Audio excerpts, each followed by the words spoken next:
Menyusul putusan pilot terhadap PT Sri Rejeki Isman Tbk atau Sritex oleh Pengadilan Niaga Semarang, Presiden Prabowo Subianto langsung turun tangan. Presiden Prabowo memerintahkan Kementerian Perindustrian, Kementerian Keuangan, Kementerian BUMN, dan Kementerian Ketenagakerjaan untuk menyelamatkan perusahaan tekstil terbesar se-Asia Tenggara tersebut. Terbaru, Wakil Menteri Ketenagakerjaan atau Wamenaker Immanuel Ebenezer dijadwalkan akan mengunjungi PT Sritex di Sukoharjo pada Senin 28 Oktober hari ini. Wamenaker akan meninjau langsung perusahaan tersebut seusai dinyatakan pilot.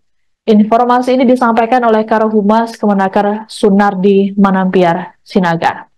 Adapun beredar informasi akan ada pemutusan hubungan kerja atau PHK terhadap ribuan karyawan Sritex imbas pilot. Terkait hal tersebut, Kemenaker meminta PT Sritex dan anak perusahaannya tidak buru-buru melakukan PHK. Hal ini lantaran putusan gugatan pilot oleh para kreditur di pengadilan belum ingkrah. Direktur Jenderal Pembinaan Hubungan Industrial dan Jaminan Sosial Tenaga Kerja atau PHI dan Jamsos Kemenaker Indah Anggora Putri dalam keterangan pada Kamis 24 Oktober juga meminta Sritex tetap membayar hak-hak pekerja seperti gaji dan upah. Sementara itu, Menteri Perindustrian Agus Gumiwang dalam keterangan tertulis pada Jumat 25 Oktober mengatakan Prabowo memerintahkan 4 kementerian untuk mengkaji beberapa opsi dan skema untuk menyelamatkan Sritex.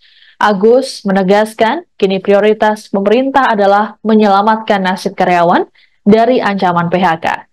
Opsi dan skema penyelamatan yang diminta oleh Prabowo itu akan disampaikan secepatnya. Merespons putusan pilot, para karyawan PT Sritex kompak mengenakan pita hitam di lengan kiri bertuliskan "Selamatkan Sritex". Mulai dari karyawan produksi, satpam hingga sopir mengenakan pita hitam di lengan kiri. Bahkan para pedagang di sekitaran pabrik Sritex juga turut mengenakan pita hitam tersebut. Sebagai informasi, PT Sritex di Sukoharjo, Jawa Tengah memiliki lebih dari 17.000 karyawan yang bekerja di pabrik terbesar seluas 70 hektar.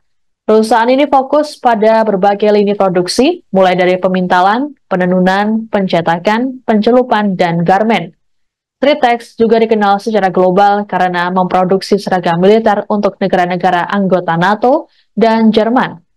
Perusahaan ini lahir tahun 1966 oleh HM Lukminto sebagai usaha dagang Sri Rejeki Isman di Pasar Klewer, Solo. Seiring perkembangan, pada tahun 1978, Sritex resmi terdaftar sebagai perseroan terbatas di Kementerian Perdagangan dengan nama PT Sri Rejeki Isman. Sritex juga berhasil bertahan dari krisis moneter tahun 1998 dan 2008. Download Tribun X sekarang, menghadirkan lokal menjadi Indonesia.